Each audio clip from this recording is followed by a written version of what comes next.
Vincent Goodwill is our brother from another. He's practically the third brother from another on this show. You all know him as a phenomenal NBA reporter for Yahoo Sports. But he's a man of many talents. He's very versatile. He is the pride of Detroit, but he is a Packers, and by Packers I mean Aaron Rodgers, the quarterback fan. So before we get into NBA goodness with Vinny, man, I couldn't wait to hear what he had to say about Aaron Rodgers, and that was before Rodgers' appearance on Pat McAfee. So without further ado, Vinny Goodwill, light that man on fire like I know you will. I'm just disappointed. It's not even about lighting them on fire. I understand now this whole thing about being a fan of someone and then hating what they said and trying to rationalize, their actions and not being able to find that middle ground. Never meet you. Like, the more you know about people, the less you wind up liking them. And not that I dislike Aaron Rodgers. No, that's not the case. He's my favorite quarterback of all time, right? But man, this is hard. This is really hard because he sounds almost as bad as Kyrie and Cole Beasley and everything else. He just says it in a completely, I won't say a coherent way. He just says it in a way that people can digest. But he sounds every bit. It sounds like every bit like one of those conspiracy theorists. And to me, if he were to stand on it and say, you know what, these are all the factors, and he said it in front of the media. When they asked him, was he vaccinated? And he gave us the word salad about being immunized, and he stood on it and said, hey, these are my reasons for not getting it. I could better understand it. But he sounds like someone who just doesn't want to be criticized. And those are the things. And this is the crazy part. I've always railed against the people who criticized Aaron Rodgers through the years, who said he was thin-skinned, and some of his teammates, it just sounded like sour grapes. And I'm like, you know what? This dude might just be an acquired taste. And now it seems like he's given all these dudes all the runway to be validated over something that seems so very, very simple. And I don't see how you can take the questions about the vaccine, which if you want to have questions or whatever, fine, so be it. But to wind up putting your trust in these other places, right? That just seems to make no sense to me. If you're using the logic, the question, Pfizer, Moderna, Johnson & Johnson, okay, fine. Use the same scrutiny in these other institutions that you're clearly putting faith in the Joe Rogan cocktail platter or whatever it is that you're doing. Like, can we just talk about Scottie Pippen, y'all? Because I'm like deflated and heartbroken right now. Like, this is hurtful. You want to change the subject? We'll get to Pippen in a second. First the Fat Boys break up. Oh, now this. It's nothing to believe in. Oh man. You know what, Vinny? I'll let you, because I know Michael is already there with you. He was there with you earlier in the show that he didn't want to talk anymore about it. So you know what? That's fine. We got plenty of NBA stuff to cover, including the Lakers. Yes. Given the Thunder, they're only 2 wins of the season thus far, both in blown lead fashion. 26 last week, 19 last night. I thought Russell Westbrook was acquired for the sole purpose of holding down the fort when LeBron James was not there. Here's Frank Vogel on his barely above water LA Lakers, and we'll get your thoughts on the other side, Vinny. We all want to win every game badly. We want it to be perfect right now. We have big picture patience, but small picture sense of urgency, to get this right away and to win these games in the short term. So, we fall short tonight. It's disappointing. We'll get back to work tomorrow, look at the film, and get better from it.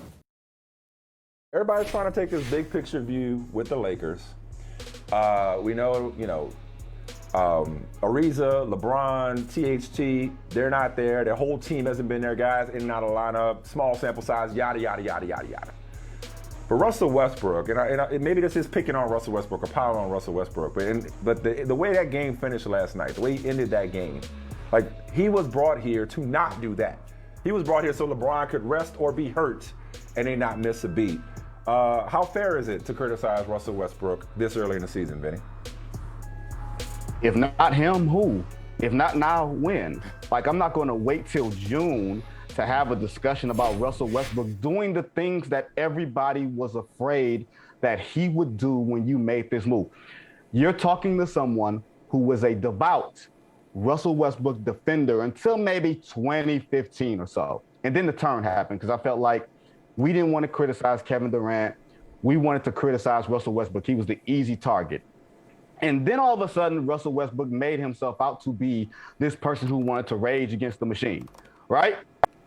I can't defend a guy who was like just running around aimlessly, you know, while Lou Dort was sliding down back door when there was no reason for him to go and trap.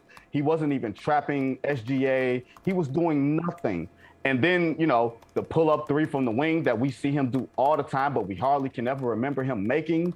You know what I mean? He wants to take the hero shots, but the numbers say, no, bro, this ain't it.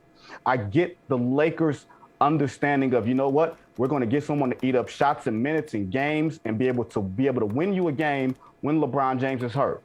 But at the same time, you got someone that can lose you a game. And thirdly, someone has to tell whether it's Russell Westbrook or Frank Vogel or the rest of the players on the roster.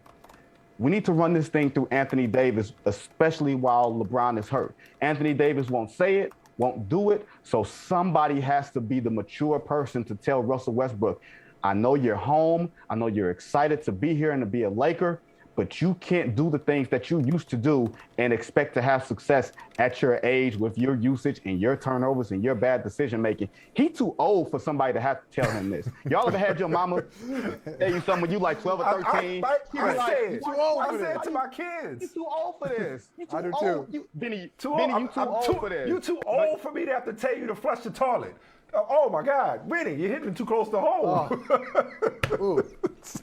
Oh, you too, Smith? I'm sorry. You too. Yeah, I'm sorry. I'm sorry. That's part of my. I'm sorry. I thought we were in trust trade. That's part of my morning.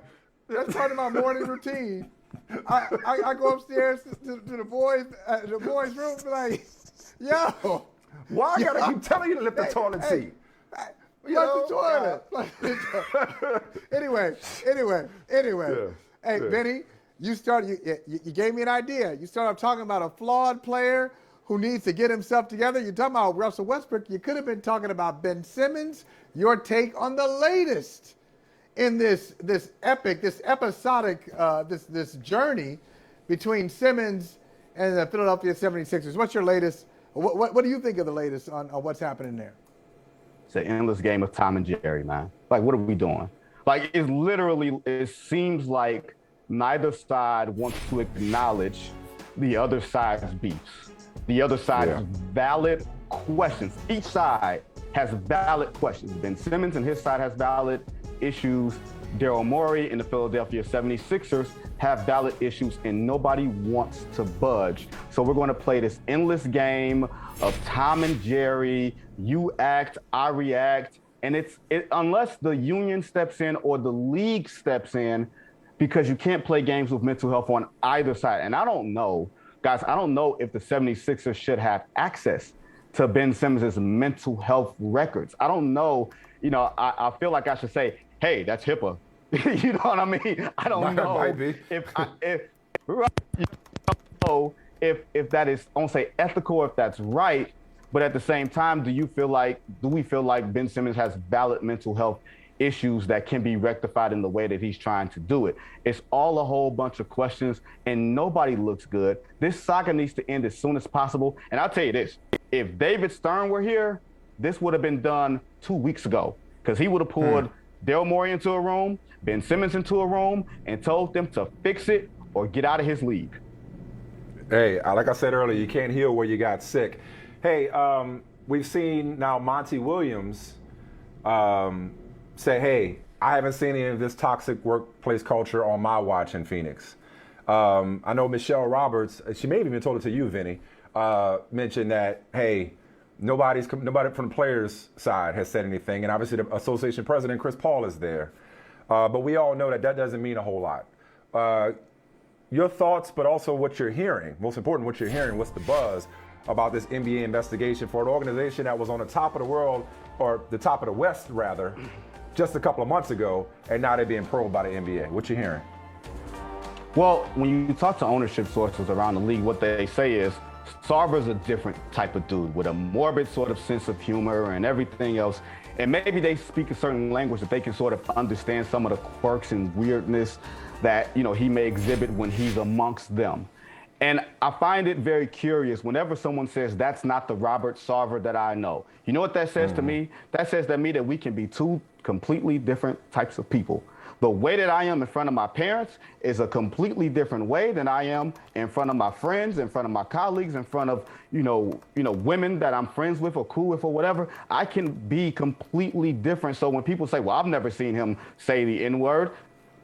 So wait, we shocked that a rich white man might have said the N-word in front of other people and thought there were going to be no repercussions, as even after he was told that he shouldn't say it?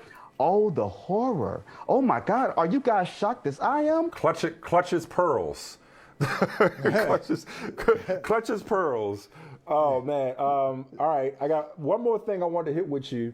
And then, Benny, we're going to have you kick it with us in the comment section this week. Comments. We go dedicated to We'll Tyrann Mathieu and Anthony Hitchens. We're about to wade into the comments. Dangerous waters there. Are you giving me some runway for Scottie Pippen? Please tell me you're giving me Scottie Pippen. Yes. Oh yeah. Yes, Yeah. So before we get there, let's make this answer quick then, or as best you can. It's complicated. Offensive numbers are down, and apparently not just because of fewer free throws, because they outlawed the unnatural basketball moves, getting foul calls. There's complaints about the Wilson ball from Spalding. How valid are those? How widespread are those complaints? I've seen a few people talk about it. How big of a deal is that as it relates to offensive numbers being down fairly significantly? I wonder if there is a correlation. If you didn't make such radical changes to the rules and change the ball at the same time, we would have a much better indication of what causation equals correlation here. Yes, I've heard different concerns about the ball, but I think it's new balls being broken in as opposed to old basketballs that have a little bit more wear and tear. I think what happens is when you don't get to the line, a lot of times you can't see the ball go through the hoop. You don't get a rhythm. And more importantly, guys, there's more contact, not just on jump shots, but at the rim, more uncalled contact at the rim. So guys aren't able to sort of get to the free throw line on those type of plays, not just the insurance fraud plays, but just regular body contact. So I think it's an adjustment period for guys, and they're just going to have to get past it. They're not going to change the balls again like this was 2007. I don't think this is that drastic of a change. I do think it's something that guys are just going to have to adjust to in the meantime.